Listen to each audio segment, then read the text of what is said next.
और शुरुआत करेंगे आज की अहम खबर के साथ। अयोध्या मामले में सुप्रीम कोर्ट में समाअत मुकम्मल हो गई है। सुप्रीम कोर्ट ने बाबरी मस्जिद हक़ मिल्कियत मामले में फैसला महफूज रखा था। वाज़ेह रहे कि सुप्रीम कोर्ट की 5 रुकनी आईनी बेंच मामले की रोजाना की बुनियाद पर समाअत कर रही थी। 5 रुकनी बेंच में Ranjan Gogoi, justice S.A. Bobde, justice Chandrachud, justice Ashok Bhushan और जस्टिस अब्दुल नज़ीर शामिल हैं। और वहीं सुप्रीम कोर्ट में समाअत मुकम्मल होने के बाद हिंदू फरीक के वकील ने मीडिया से बातचीत की। दिन के अंदर में इस पूरे मामले पर फैसला आ जाएगा। दुनिया की सबसे पुरानी विवाद जो 150 वर्ष से भी ऊपर की विवाद है, उसका पटाक्षेप 23 दिन के अंदर में, आज के बाद से 23वें दिन के अंदर में कंप्लीट हो जाएगा, पटाक्षेप हो जाएगा, निर्णय आ जाएगा। सारे मामले पर सुनवाई पूरी हो चुकी है, जजमेंट रिजर्व हो चुका है, फैसला आना बाकी है। लेकिन यह आप अवश्य मान के चले कि प्रभु श्री राम की यह भूमि है। प्रभु राम श्री राम के जन्म स्थान के बारे में जो भी फैसला आएगा, श्री राम का वहाँ स्थापना अवश्य है। राजीव धवन मुस्लिम पक्ष को प्रस्तुत कर रहे हैं, लेकिन आज जो पूरे दिन में जो घटनाक्रम हुआ, यह दर्शाया गया कि मुस्लिम पक्ष फोर्स, फैब्रिकेटेड और इम्प्रूव्ड वर्जन, यहाँ तक कि माननीय सर्वोच्च न्यायालय के रजिस्ट्री में प्रस्तुत किया है। उस मामले में आपको 2 वाक्य बताता हूँ कि 1861 में जो उन्होंने ग्रांट की बात की, जब 1858 में ही वोट भंग कर दिया गया, तो 1861 में रेजोल्यूशन आई कहां से? हिंदू महासभा ने ये डॉक्यूमेंट आज प्रस्तुत किया, जिसका जवाब उन्होंने अपने रिजॉइंडर में कुछ भी नहीं दिया है। इससे साफ साबित होता है कि उस प्रश्न से वो बचना चाहते थे। दूसरी बात, जो मैप हम लोगों ने दिया आज अदालत के समक्ष, जो उन्होंने टुकड़ों में फाड़ दिया, ये साबित करता है फ्रस्ट्रेशन कि किस तरह से वो सबूतों को भी नहीं देखना चाहते थे, सबूतों को भी झुठलाना चाहते थे। और इस तरह से मुस्लिम पक्ष अगर अपना मुकदमा जीतना चाहता है तो उस पर कुछ कहा नहीं जा सकता, उनका फ्रस्ट्रेशन शो करता है। वरुण जी। और उधर मुस्लिम पर्सनल बोर्ड के रुकन कमाल फारूकी ने सुप्रीम कोर्ट के फैसले का खैर मकदम करने की बात कही कि मर्यादा का इस वक्त ताल्लुक है और पूरी दुनिया, हम यहाँ सिर्फ हिंदुस्तान में बैठकर अपनी बगले बजाते रहें, ढंडोरा पीटते रहें, उससे काम नहीं होगा। ये कोर्ट का जो केस है और इसका फैसला जो है वो पूरी दुनिया देखना चाह रही है कि ये इंसाफ की बुनियाद पर होगा या आस्था की बुनियाद के ऊपर होगा, ये टाइटल सूट की बुनियाद पर होगा या लोगों के शोर मचाने के ऊपर होगा। किन लोगों के शोर मचाने के ऊपर? जिन्होंने बाबरी मस्जिद को शहीद किया था। हम बस ये महसूस करते हैं, हमारी पूरी ख्वाहिश थी, हमने पूरा अपना जितना भी हमारे पास जो कैपेसिटी थी, हमने उस पूरी कैपेसिटी के साथ में अपने भाइयों के साथ में बैठकर बात करनी चाहिए कि आइए बैठकर बात करें। कुछ 2 कदम आप आगे चलो, 2 कदम हम आगे चलेंगे, दोनों गले मिलेंगे, कुछ ना कुछ रास्ता निकल पाएगा। लेकिन अगर आप ये कह दो कि हमको तो सिर्फ वो पूरी जगह चाहिए और हम कुछ दूसरी बात नहीं सुनना चाहते, तो आप बताएं फैसला कैसे होगा? और फिर फैसला कैसे होगा जबकि हमारे दोस्त लोग जो हैं बाकायदा किताबों में उन्होंने 1000 मस्जिदों की एक लिस्ट दी हुई है कि ये मस्जिद तो पहली मस्जिद है, ये मस्जिद हम लेंगे इसको, उसके बाद इतनी मस्जिदों को और ख़त्म करेंगे। तो मुल्क को लेकर जाना कहाँ चाहते हैं? ये मुल्क तो जहाँ राम को इमामुल हिंद कहा जाता हो, जहाँ पूरी रामायण जो हमारी हम देखते हैं, उस रामायण के अंदर सारे उर्दू और पर्शियन के लफ्ज़ इस्तेमाल होते हों, जहाँ मज़े के जो राम के जो अहम रामलीला के जो अहम किरदार हों वो बड़े बड़े मुसलमान करते हों, जहाँ आपस में भाईचारा इतना हो कि हम साथ बैठकर खाते हों, साथ बैठकर त्यौहार मनाते हों, वहाँ अगर हम एक दूसरे से मिलकर इस मसले को हल नहीं कर सकते। और हमारे नुमाइंदे अजीत ने अयोध्या में साधु संतों से खास बातचीत की। इस दौरान संतों ने राम मंदिर के हक में सुप्रीम कोर्ट का फैसला आने की उम्मीद तो जाहिर की, लेकिन ये भी वाज़ेह कर दिया कि अगर फैसला राम मंदिर के हक में नहीं भी आया तो वो अदालत के फैसले का ही खैर मकदम करेंगे। की सुनवाई पूरी हो गई। सुप्रीम कोर्ट ने कहा कि अब कोई सुनवाई नहीं होगी और 23 दिन के अंदर इसका फैसला सुनाया जाएगा। हमारे साथ महाराज जी मौजूद हैं। महाराज जी क्या कहेंगे आप? देखिए, चूंकि बहुत ही सन्निकट जिसकी हम लोग इतने वर्षों से प्रतीक्षा करते आ रहे थे, आज वो घड़ियां आ गई हैं। जो प्रतीक्षा की घड़ियां थी वो दूर होती चली गई, जो 70 वर्षों से हम लोग इंतजार करते रहे, लेकिन आज बहुत ही सन्निकट आ गई, बहुत ही करीब आ गई है और धीरे धीरे हम लोग बिल्कुल उसके अग्रसर होते जा रहे हैं। और कुछ ही शेष समय रहेगा, कुछ ही क्षण और रह गए, जो कि मंदिर निर्माण अब सुनिश्चित हो रहा, क्योंकि इतना जो भी कई पीढ़ियां बदल गई, लेकिन अब वह समय घड़ी आ गई जिससे कि राम मंदिर का निर्माण सुनिश्चित होगा, ये कोर्ट ने भी साफ कर दिया। और जन्मेजय शरण महाराज जी हमारे साथ मौजूद हैं, राम दरबार के जो है। आप बताइए, जिस घड़ी का इंतजार था, सबसे बड़े विवादित मसले पर सुप्रीम कोर्ट ने कहा कि अब सुनवाई पूरी 23 दिन के अंदर फैसला, यानी 10 नवंबर के पहले। बहुत बढ़िया, माननीय सुप्रीम कोर्ट का मैं सम्मान करता हूं और उनकी हर आदेश का पालन अनुपालन सारे पक्षकार हिंदू मुस्लिम सबों ने ये बार बार दोहराया है कि जो सुप्रीम कोर्ट के माननीय सुप्रीम कोर्ट के जो डायरेक्शन आएगा उसमें हम कहीं से पीछे नहीं हटेंगे, उसका स्वीकार करेंगे, सिरोधार्य करेंगे। लेकिन कुछ ऐसे लोग हैं जो कागज फाड़ रहे हैं माननीय सुप्रीम कोर्ट के दरवाजे पर, न्यायालय में जाकर के उनको आईसीयू में भर्ती होना चाहिए और उनको दंडित करना चाहिए। ये केवल कागज फाड़ना नहीं है, ये माननीय सुप्रीम कोर्ट का सीधा सीधा अवमानना, अपमान, कंटेम्प्ट ऑफ कोर्ट के जरिए उनको एफआईआर होना चाहिए। और उनको कोई राइट नहीं है, जब हमारे न्यायालय का सम्मान नहीं करेंगे तो उनको भारत में रहने का कोई अधिकार नहीं है, कोई औचित्य नहीं है। और ऐसे बातुल भूत विवश मत वारे, ते नहीं बोले वचन विचारे। अब मंदिर निर्माण का समय आ गया है, मंदिर के पक्ष में डायरेक्शन माननीय सुप्रीम कोर्ट का आने वाला है, इसलिए हम लोग हर्षोल्लासित हैं। दीप प्रज्वलन के साथ में मंदिर का निर्माण भी, उधर भी ज्योति जलेगी और दिवाली जन जन जन जन कन कन आह्लादित होंगे, मंदिर की ज्योति भी जलेगी। जय श्री राम। बहुत बहुत धन्यवाद। ये थे जन्मेजय शरण महाराज जी। अयोध्या के जो भी संत हैं वो इस बात पर अब खुश नजर आ रहे हैं कि वो वक्त आ गया है। हालांकि उन्होंने राजीव धवन के नक्शे फाड़े जाने पर काफी नाराजगी जताई है। अयोध्या के संत कह रहे हैं कि उनके खिलाफ एफआईआर हो, उन्हें जेल भेजा जाए।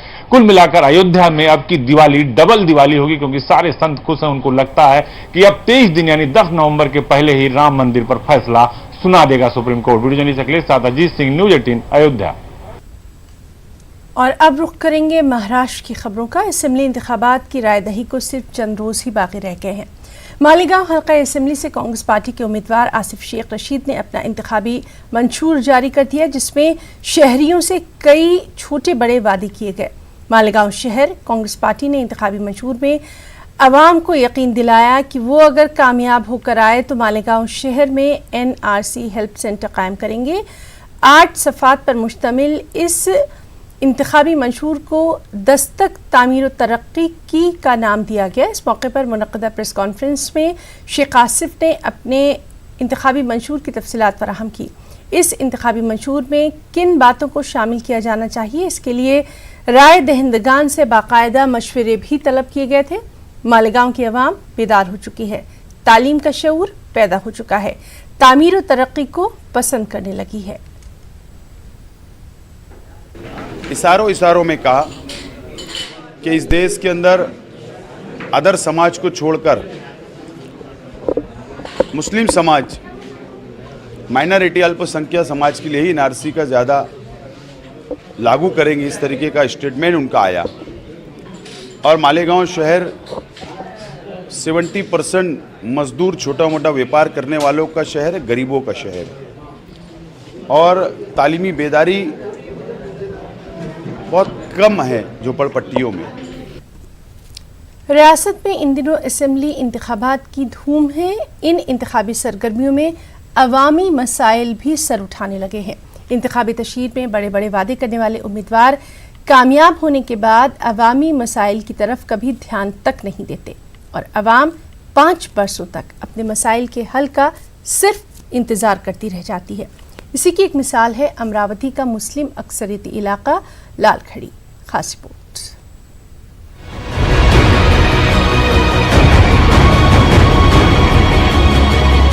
यह है अमरावती का मुस्लिम अक्सरियती इलाका लालखड़ी। इसे आबाद हुए तकरीबन 30 साल हो चुके हैं, ताहम आज भी ये इलाका पसमानदगी से दो चार है। मेहनत मजदूरी करके अपना पेट पालने वाले यहाँ के रिहायशी बद से बदतर जिंदगी गुजारने पर मजबूर हैं। यहाँ न पक्की सड़कें हैं, न पानी की निकासी का कोई नज्म है, न ही बिजली के खंभों पर लाइट लगी है और न ही पीने के पानी का कोई नज्म। यही वजह है कि मौसम कोई भी हो, यहाँ के लोगों की परेशानियाँ कम नहीं होती। बारिश में जगह जगह पानी थमने से हर साल यहाँ लोगों को मुख्तलिफ बीमारियाँ लाहक हो जाती हैं, तो कीचड़ से आवाजाही में तकालीफ का सामना करना पड़ता है। इतना ही नहीं, गर्मी में पानी की किल्लत यहाँ के लोगों को परेशानी में डालती है। इलाके में पीने के पानी का नज़्म न होने के सबब दूर दराज से पानी लाना पड़ता है। अगर कोई अडाले को लेके आओ तो भाई तो बोलता है दूर है, पैसे ज़्यादा लगेंगे। कोई एम्बुलेंस वाला नहीं आता, बोलते तुम्हारा रास्ते नहीं है। आज हम ये परिस्थिति है, हर आमदार हर नगर सेवक ने हमको तसल्ली दी कि हम तुम्हारा काम करते हैं, काम किसी ने नहीं किया। हमारा मुद्दा यह है कि भाई हमारे को पहले हमारा मोहल्ले का रोड, नाला और हर बात की सुविधा होना। मगर यहाँ पर कोई सुविधा भी नहीं है। आज तक रोड बने न नाले बने, नाले का पानी पूरा घर में से आता और कीचड़ इतना होता है कि उधर के लोग उधर रह जाते, इधर के लोग इधर रह जाते। और ऑटो के टाइम आते हैं, हमको बोलते कि हम तुम्हारा काम कर देंगे, कुछ भी नहीं करते। रास्ता इतने ऊंचे ऊंचे बना दिए कि शायद वहाँ से गाड़ी भी नहीं जा रही, बच्चे भी नहीं चढ़ते। स्कूल जाने की पानी आया तो स्कूल जाने के बच्चे घर में बैठे। इंतखाबात आते ही लीडरान इन इलाकों में मुंह उठाकर वोट मांगने चले आते हैं और इंतखाब जीतने के बाद 5 सालों तक फिर इन बस्तियों की तरफ पलट कर नहीं देखते। अवामी नुमाइंदों के इस रवैये से मकामी लोग तंग आ चुके हैं और इन्होंने आने वाले इंतखाबात में सियासी लीडरान को सबक सिखाने का मन बना लिया है। कोई आमदार यहाँ पे आए नहीं और ये मोहल्ले के अंदर विकास कुछ भी नहीं है और यहाँ पे इतनी तकलीफ है बारिश के अंदर के जिसकी कोई हद नहीं। साइकिल भी नहीं जा सकती, मैयत भी नहीं निकलती और यहाँ रोड है ना, नाले है ना, साफ सफाई है ना, कुछ है। बीमारी ही बीमारी है, उसकी वजह है रोड नाले। आमदार तो झाँक कर भी नहीं देखता, इधर सिर्फ वोट मांगने आते, इधर आकर वोट मांगते और चल जाते, झाँक के भी नहीं देखते। समस्या इतनी हमारे को बारिश की सबसे ज्यादा। ऐसा नहीं है कि अमरावती में तरक्याती काम नहीं हुए, लेकिन मुस्लिम इलाकों को तरक्याती कामों के मामले में हमेशा नजरअंदाज किया जाता रहा है।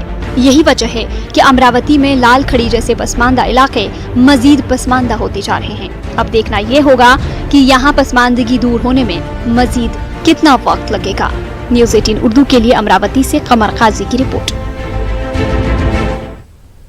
एनसीपी के सीनियर लीडर और एनसीपी अक़लियती सेल के कौमी सदर शब्बीर विद्रोही इन दिनों इंतखाबी तशहीद के लिए विदर्भ के दौरे पर है। अपने दौरे के दौरान विद्रोही ने अमरावती हल्का असम्बली से कांग्रेस एनसीपी इत्तेहाद की उम्मीदवार सुलभा खोड़के की तशहीरी रैली से खिताब किया। इतवारा बाजार में इस रैली में कांग्रेस और एनसीपी के बड़े लीडरान मौजूद रहे। अपने खिताब में शब्बीर विद्रोही ने NRC, तलाक सलासा जैसे मामलों पर हुकूमत को आड़े हाथों लिया। साथ ही उन्होंने RSS पर मुल्क की गंगा जमनी तहजीब को नुकसान पहुंचाने का भी इल्जाम लगाया। मुकद्दर में भी वो जहर नहीं होगा जो जहर भारत में RSS उगलता है। आप क्या चाहते हैं? मिटाने का रास्ता क्या है? हमारे यहाँ मस्जिदों में तकरीर होती है, हम 72 थे उतने को जीत लिए। अरे तब तो तलवार की लड़ाई थी, अब तो बटन दबाने की लड़ाई है, तादाद की लड़ाई है। इसमें है हमारे भाई लड़ रहे हैं, जहाज से कर हुई है, किसी और को भी है। हम उनसे दरखास्त करेंगे, याद रखिए आपकी छोटी सी गलती उन्हें मौका दे देगा जो हम पे जुल्म करते हैं। पुलिस की बुनियादी जिम्मेदारी अवाम का तहफ़्फ़ुज़ करना है, मुजरिमों को पकड़ना है, लेकिन कभी कभी पुलिस सिर्फ शक की बुनियाद पर किसी बेगुनाह पर कुछ ऐसे जुल्म कर गुजरती है जिनके भयानक नताइज सामने आते हैं। ऐसा ही एक मामला नांदेड़ में देखने में आया। यहाँ पुलिस के जुल्म सितम का शिकार होने वाले सैयद बबलू नामी नौजवान की मौत हो गई। इस मामले में बबलू की वालदा ने पुलिस पर संगीन इल्ज़ामात लगाए हैं। बबलू के साथ हुए जुल्म के खिलाफ अब मिली और समाजी तंजीमें भी उठ खड़ी हैं। समाजी तंजीम सोशल डेमोक्रेटिक पार्टी ने इस मामले की गैर जानिबदाराना जाँच का पुरजोर मुतालबा किया। खोलते के साथ मेरे रूम में 5-6 घुस गए। बबलू का ही मैं बोली बबलू ने करा क्या, नहीं बोले बबलू से बात करेंगे। मैंने अपने सादेपन से मेरे बच्चे के रूम तक मेरे बच्चे लेके गई। मेरे बच्चे को उठाया, 4-5 जनों ने कमर को पकड़ लिए। कमर को पकड़ के ने उसको एक ने पिस्तौल लगा दिया। पिस्तौल लगा के मैं बोली भी मेरे बच्चे ने गुनाह क्या किया, गुनाह उसका बताओ। नहीं बोले मैं अभी 5 मिनट में बयान को ले जा रहा। अब वो जब 4 तारीख को बच्चा वापस आया घर पे तो वो बहुत ज़्यादा खौफजदा था और बोले वो बच्चा जो है ज़ख्मी था, उठ नहीं पा रहा था, बिस्तर पे जो तो पड़ा हुआ था, बल्कि वो खून के पेशाब कर रहा था बिस्तर में। फिर वो लोग उसको दवाखाने में लेके गए परभनी के, वहाँ ले जाके उसको एडमिट किए। फिर 13 तारीख की रात में वो बच्चे का जो है इंतकाल हो गया। हमको थोड़ा लगा कि भाई यहाँ पे कुछ उसके साथ में नाइंसाफ़ी, इसलिए हम यहाँ पे हाजिर हो गए और हमने आके कि नहीं कल आए वाली बॉडी रात में, और हम आके अभी उनका पंचनामा होकर आके पोस्टमार्टम को बॉडी को अभी पोस्टमार्टम के लिए अभी हो रहा, और आगे पोस्टमार्टम होने के बाद जो भी पुलिस को हम कार्रवाई करो बोले, पुलिस वाले कार्रवाई करने का मुझे आश्वासन दिए कि भाई जिसमें जो भी गुनहगार है हम उसके ऊपर कार्रवाई करेंगे। कौमी अक़लियती कमीशन के सरबरा गैरुल हसन रिजवी ने मुंबई में मुख्तलिफ समाज के मुस्लिम नुमाइंदों से ख़ास मुलाकात की है और रियासत महाराष्ट्र के मुस्लिम मसाइल पर उनसे बातचीत की है। हमारे साथी मोहिउद्दीन ने इस मौके पर सैयद गैरुल हसन रिजवी से रियासत महाराष्ट्र में मुस्लिम रिजर्वेशन और दूसरे मामलात पर बातचीत की। रिजवी साहब हमारे साथ मौजूद हैं जो कि नेशनल माइनॉरिटी कमीशन के चेयरमैन हैं और महाराष्ट्र में जो है वो इन दिनों दौरे पर हैं। एक सवाल मेरा बहुत अहम है कि महाराष्ट्र में इलेक्शन है और महाराष्ट्र के मुसलमानों ने जो है वो रोज़े अव्वल से मुतालबा किया है कि उनको जो पसमानदगी की बुनियाद पर रिजर्वेशन दिया जाए। यहाँ पर मराठों को रिजर्वेशन मिलता है, दिगर कास्ट को मिलता है, लेकिन मुसलमान को नहीं मिल पाता। बॉम्बे हाई कोर्ट का बहुत ही लैंडमार्क जजमेंट है कि मुसलमानों को जो है वो कम से कम तालीम के मैदान में मिलना चाहिए रिजर्वेशन। देखिए, रिजर्वेशन किसी चीज़ का हल नहीं है, और जो मौजूदा सरकार है, मैं साफ साफ बता दूँ आपको, उनके एजेंडे में यही है, चाहे केंद्र की हो चाहे स्टेट को, कि धार्मिक आधार पर हम रिजर्वेशन नहीं देंगे।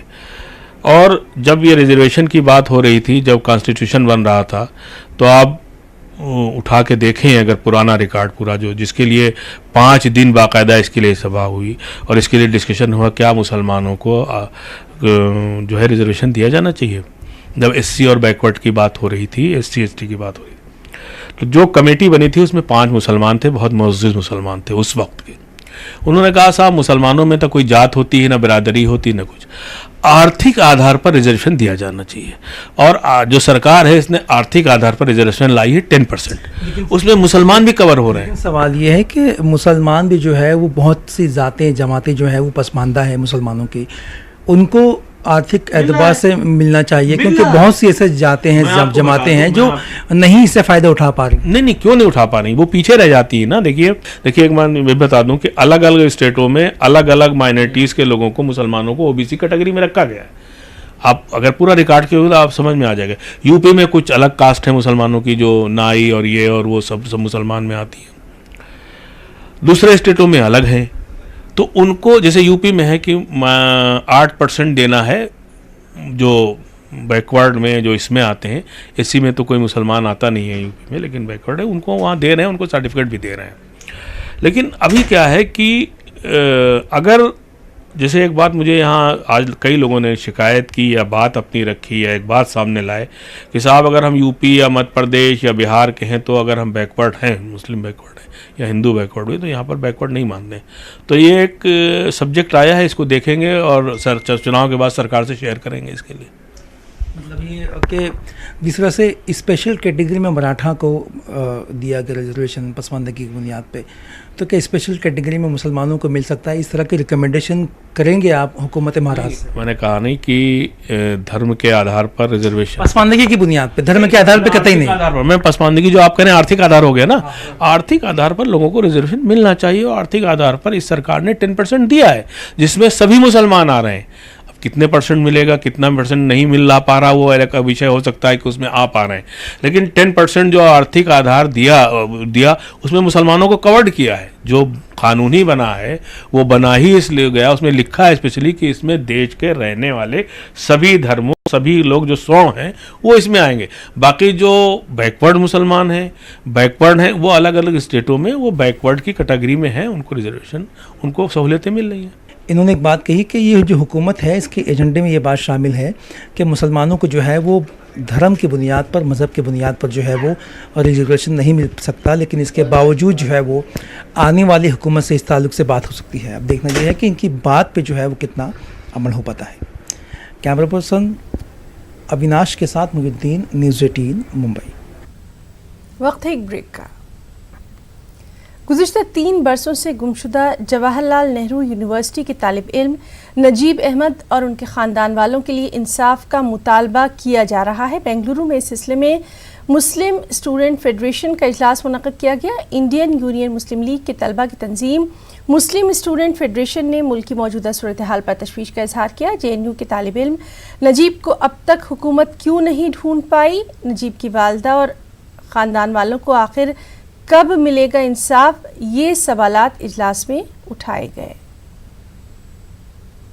So we are here, आज हम इधर मिले हुए हैं to ask where is Najib to the ruling parties। 2016 में एक दिन पहले ABVP के साथ झगड़ा हुआ था, नेक्स्ट डे नजीब गायब हो गया। हम इधर कर्नाटका के यूथ्स यंगस्टर्स क्वेश्चन कर रहे हैं कि हमारा दोस्त नजीब कहाँ है। माइनॉरिटी के लिए, मुस्लिम दलित लोग के लिए बहुत खौफ देने वाला गवर्नमेंट है। ये सेकुलरिज्म को तोड़ने के लिए कोशिश करता है। आज पूरा हिंदुस्तान में हर कैंपस में MSF के सरपरस्ती में ये सवाल उठता है, नजीब कहाँ है। कम्युनिस्ट रहनुमा और JNU स्टूडेंट यूनियन के साबिक सदर कन्हैया कुमार ने मुल्क के ख़तरे में होने का दावा किया और इसको बचाने के लिए आगे आने की नौजवानों से अपील की। गुलबर्गा में एक इजलास आम से खिताब के दौरान कन्हैया कुमार ने मरकज़ी हुकूमत, BJP और RSS पर जमकर भड़ास निकाली। श्रीनिवास गुड़ी नामी ट्रस्ट ने कन्हैया को गुलबर्गा में खिताब आम की दावत दी थी। आज वर्ल्ड फूड डे है। इस मौके पर बेंगलुरु में दाऊदी बोहरा समाज के नुमाइंदों ने मुख्तलिफ यतीम खानों का दौरा किया और गरीब बेसहारा यतीम बच्चों में अनाज तकसीम किया। यतीम खाना अहले इस्लाम, वैद्य रनैया और चंद स्लम इलाकों में पहुंचकर अनाज के पैकेट तकसीम किए गए। इनमें चावल, दाल, आटा, शक्कर, तेल, दूध और दीगर अशियाए ज़रूरिया शामिल रहीं।